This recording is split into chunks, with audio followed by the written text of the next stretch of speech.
Ayaw pang alisin, Coco Martin, tinupad ang hiling ni Whitney Tyson. Nakakaloka ang pagmamahal ni Coco Martin sa komedyanteng si Ate Guy. Imagine, mula noong napasama si Ate Guy sa Batang Quiapo bilang isa sa mga bading na preso, hanggang ngayon ay kasali pa rin siya sa teleserye. At ang nakakaloka, iba na naman ang role niya na bagamat bading pa rin, pero kasama na siya sa grupo ni Coco na puro palaban sa bakbakan. Kasama nga si Ate Guy bilang si Elsa sa mission ni Tanggol. At yes, puring-puri ni Ate Guy si Coco sa kung paano mag-alaga ng mga kasama sa serye. Direk Coco, so sweet, halos maiyak ako.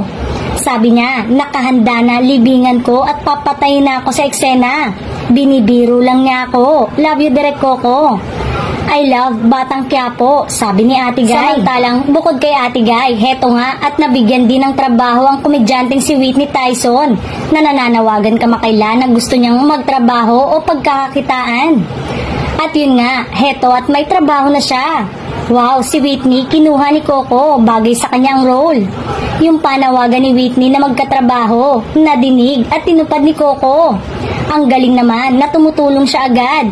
Dream come true talaga kay Whitney dahil napanood ko ang interview sa kanya na kailangan niya ng trabaho.